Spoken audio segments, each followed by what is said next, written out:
All right, y'all. Welcome in Timeshare Clarence. Again, if you don't want to hear me ramble, just skip to the end of the episode. For everybody who enjoy the craziness of how my mind worked and want to listen to how I got to what I'm gonna get to at the end. Yeah, pretty straightforward. So, let's just say I was taught to always have a hustle or another way to make money. Whether when I was young, it was cutting grass, raking leaves. And like, I was not doing this for a lot of people because as soon as I started doing it, like I realized quickly it wasn't worth it. Like, I remember having a conversation with Carl, and we used to like cutting grass at my grandparents' house. That was just obligation. And raking leaves, like, had to do it. And nobody wasn't paying us for that, right?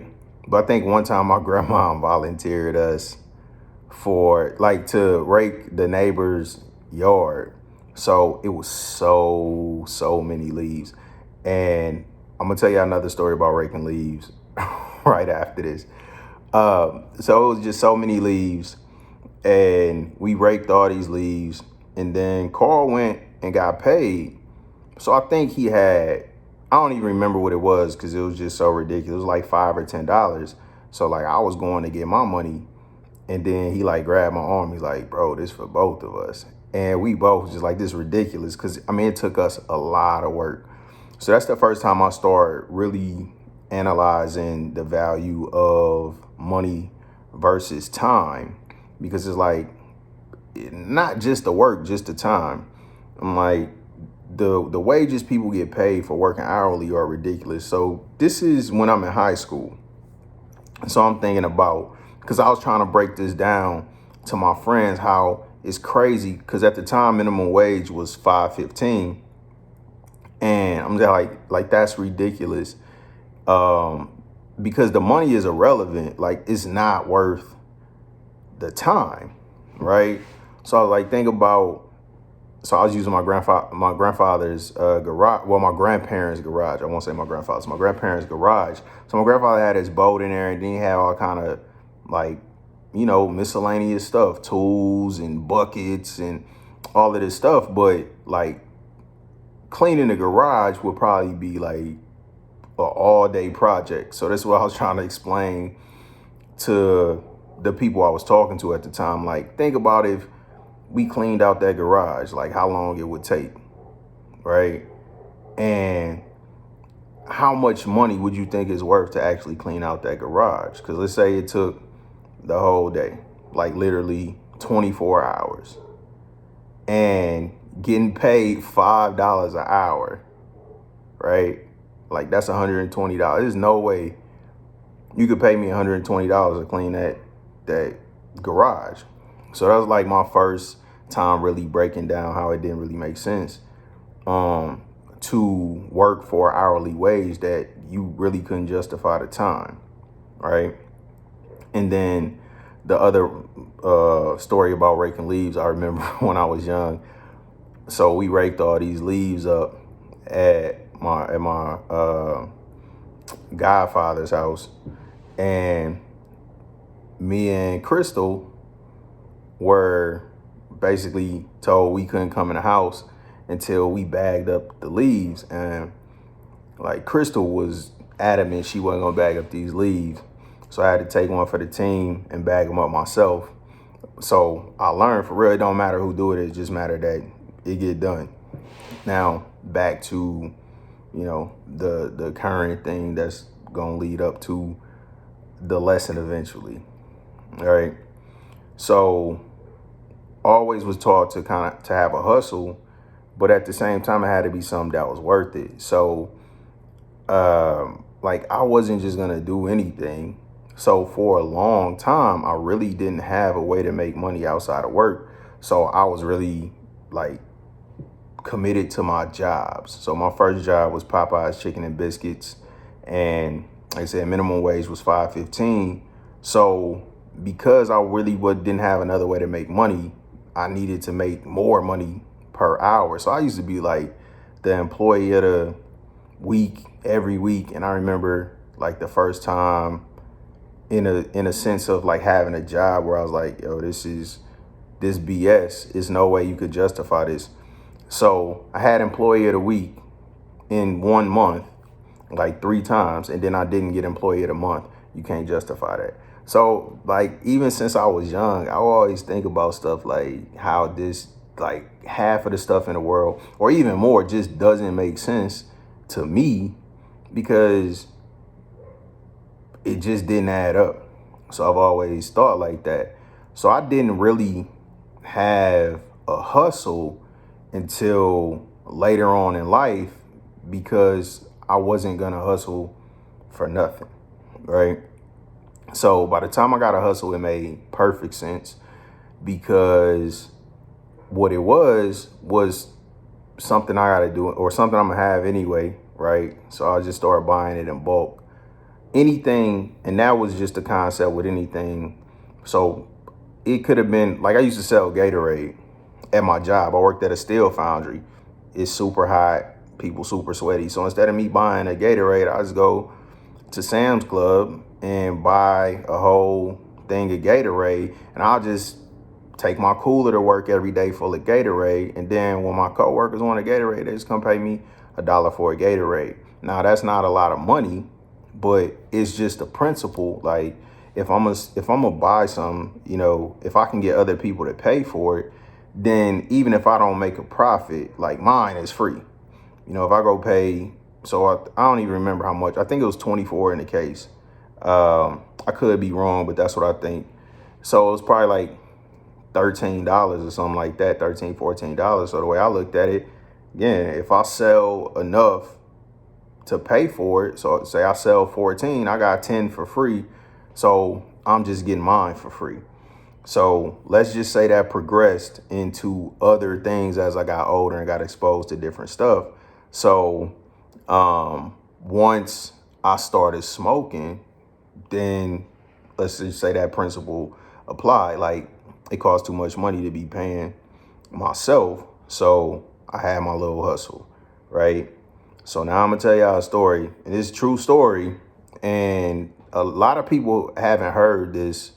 Some people know at least that it happened, but don't really know the details. So I got an apartment with my dad. Well, I got an apartment for my dad, if I'm being honest. It used to drive me crazy that my dad lived with my grandparents because I felt like, man, you too old to be living with your parents. And not only that, the way I rock with my grandfather, it annoyed me because I felt like he was a burden on my grandfather. So it was like, and it wasn't like a resentment thing. It was just in my mind, I couldn't rationalize like, all right, so my grandfather, at least the version that I saw, was really good, a good role model or parent to me. My dad is the exact opposite. So my dad didn't do his job. So then it fell on my grandfather to do my dad's job, which my grandfather did. And now my dad expect my grandfather to take care of him again. So it's like he raised you, you didn't raise me, he raised me. And now you still gonna go live with my grandparents. Like I was just like, nah. So I was in a position at the time where I got disability from the military and I was going to school. So I got paid to go to school. And then I got this little hustle that bring me in some money every month. So sat down with my dad, came up with this whole thing. I'm gonna get this apartment down the street because I was still living with my kid's mom. So she had a house. So I got an apartment down the street because I was always taught, you don't do dirt where you eat. So, plan this out with my dad. Hey, I ain't really gonna be here, but I'm gonna keep my stuff here so you can live here. And that killed 2 birds with 1 stone. You don't have to basically mooch off my grandparents and you got your own spot, but you're not really financially responsible for it. So that was the setup. All right. And then I always been, so this where the not being street smart come in, right? Always been a person trying to help people. So, when you hustle, you deal with people that hustle. So you meet different people because at different times you make different moves. So like I know I'm not trying to be in the streets, right? I know I'm not finna be out here on the corner, selling nothing to nobody. All right. So pretty much I only dealt with the people that was in my circle. So I used to like do edibles. I used to bake brownies, cookies, all this stuff. And then I was in college. So my classmates was basically my clients, right? And I was making a decent amount of money. So I was trying to make sure my dad was straight, my grandfather was straight. But now I'm running across people that don't necessarily have the finance or access to the finances I do, but like these people really trying to hustle. So I'm trying to look out for these little cats, right? So I'm like, look, I ain't finna be out there like that.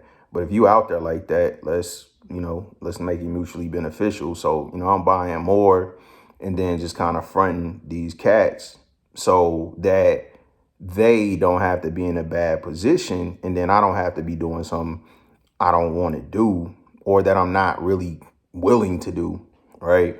So I got set up. Now, I accounted for this when I really, or at least a possibility of this, when I made this whole little plan to put my dad in this apartment. He was supposed to be there. He was always supposed to be there. So I was never really supposed to be by myself. And this particular day, it just coincided with our family reunion. I had it was some money owed to me, and I got a call that somebody was about to bring my money. So my dad was too busy doing whatever he was doing to be there. Which again, family reunion, he hanging out, drinking, doing whatever, because that's what it was. So I ended up going down to the spot, and now these two people that I haven't dealt with, right? So the guy that I deal directly with, now I've looked out for this dude, fronted him, bailed him out of jail, all kind of stuff. So he owed me some money, significant amount of money. And he was like, he in Memphis, but I looked out for him. So he don't want me to have to wait on my money. So he gonna send his partner to bring me my money. So I go to the spot and basically he sent two cats over there to rob me. So I got robbed. So I got like duct tape, wrists, ankles, over my eyes, all of this, gun held on my head.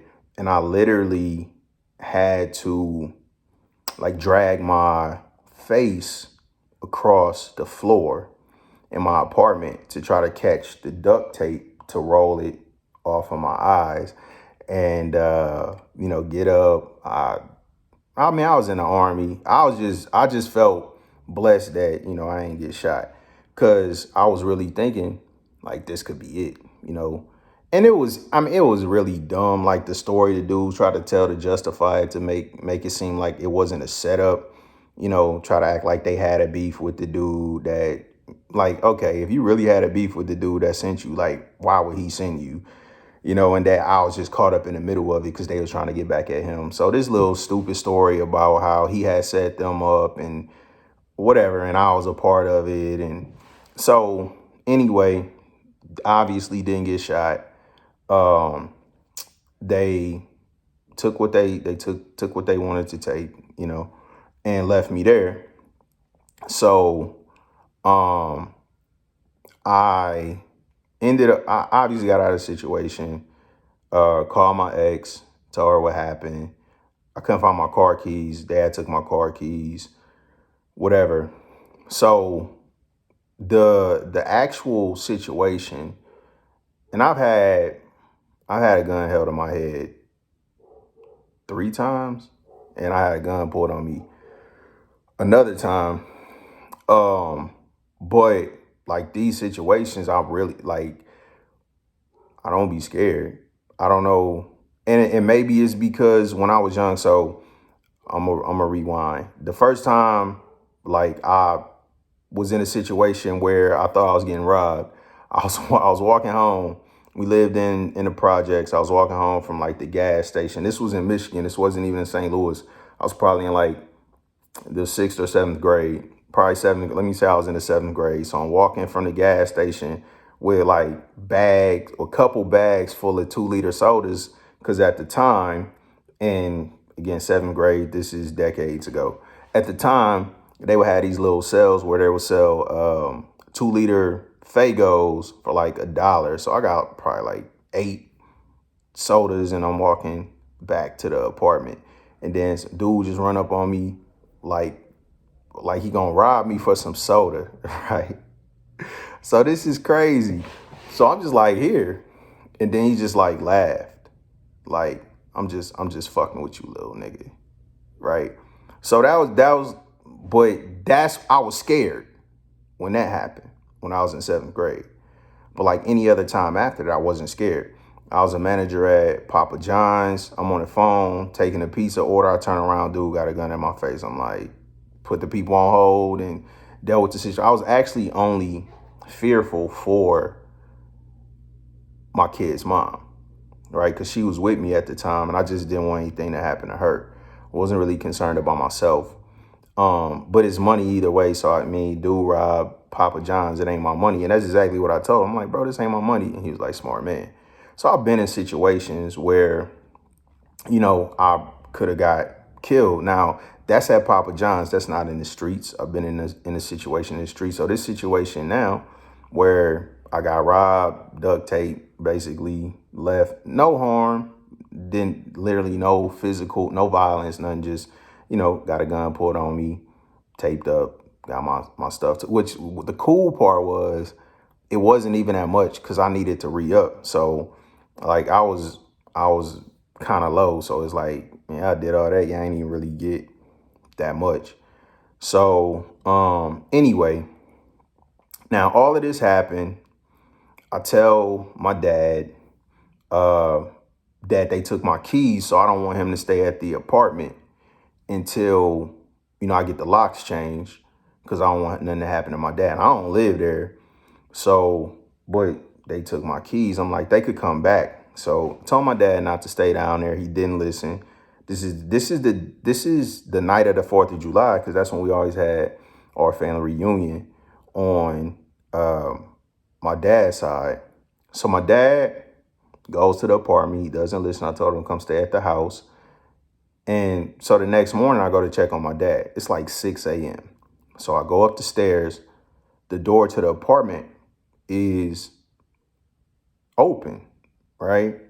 So I walk into the apartment. I see like blinds pulled down, the fan tipped over in the middle, all of the cushions off of the couch. I go to the bathroom. The shower curtain is pulled down. The shower rod is just in the middle of the floor. Is some my dad's clothes are on the floor. So, and my dad is nowhere to be found. Right. So now I'm like, damn, because I gotta call the police. Right. But and again, I just got robbed. So it's nothing here that's incriminating. But like, I ain't trying to call the police to the spot where basically, I hustle from. But I have to. So I call the police and tell them this, they come and tell them the situation. The one who was talking to me was like writing everything down. And then the second officer, he was like, asked, did I say my dad name was Clarence Young? Because I'm a junior. So I'm like, yeah, Clarence Young. He was like, he in the hospital. So what had happened, nothing to do with this robbery, nothing to do with nobody else. My dad had, he had some physical problems. So he had got addicted to pain meds, and I don't know what he was taking at the time, but he he overdosed. Long story short, he overdosed. So my dad overdosed on something and then left the apartment in his underwear, was like wandering through the little wooded area in between the apartment complex and the subdivision right next to it, and wandered up in somebody porch, scared this lady. I guess she called the police. They came and they took him to the hospital because he overdosed. So now I go see my dad at the hospital. I'm like, man, like, what's going on? And he tell me this, I won't even say the stupidest story I ever heard, but like, my dad would always try to justify nonsense. Like, and the reasons he would give is like, bro, how do that even make sense to you? So I'm asking my dad, like, first off, like, what were you thinking when what happened just happened? Like, to just be in there being reckless, in my opinion. So he's like, that's not what happened. He was he was trying to go to sleep. So he took a pill and then he was watching TV, but he wasn't falling asleep. So he took another pill and then he still wasn't. So he just kept taking pills, right? And so I'm like, exactly, you overdose. So this was my dad excuse or justification. It's not the fact that he took all of those pills. It's the fact that he took them laying down on the couch, right? If he actually stood up and drank a whole cup and they got stuck in his throat, that was that's why he said he had this reaction, right? So if he didn't lay down and take the pills, if he stood up and took the pills with a glass of water and drank the whole glass of water, then he wouldn't have overdosed. So that's like the type of nonsense my dad would say to justify anything, right? So now that happened to me. And then months later, I went to Michigan to visit my sister and her family. So sister, brother-in-law, my two nephews. Shout out all of y'all, Mac, RJ, especially because I know y'all more likely to watch this than anybody else. But anyway, so then my little sister Raven, her boyfriend was over there. And, he hustled too. And he was telling a story about how he got robbed. And he asked me a question and was like, basically, after he told his story, which was similar, but it was like a situation with a car, but it was two people and all that. And he asked me, where I felt like I made my mistake. I'm like, because it was two people and it was just me. So that was it. It's the only time anything like that ever happened. But so that's the story. And here's the lesson. All right. First off, it was not supposed to be just me. It was never supposed to be just me. I had accounted for that, and my dad was supposed to be there. Right.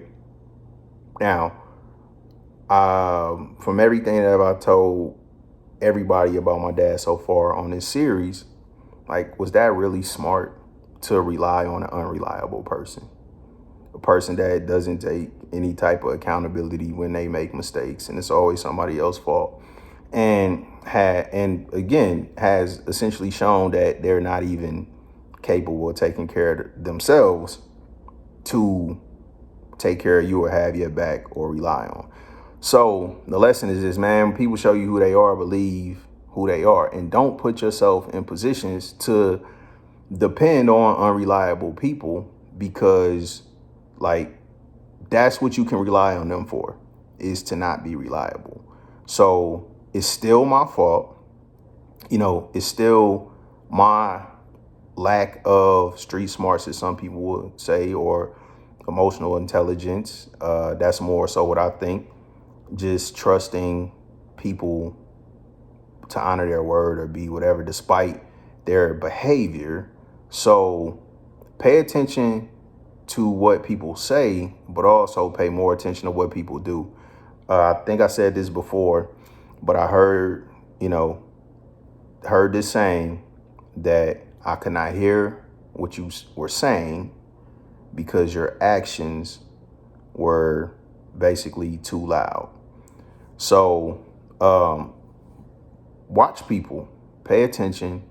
And if somebody shows you that they're shady, they're dishonest, they're unreliable, or anything else, they probably are.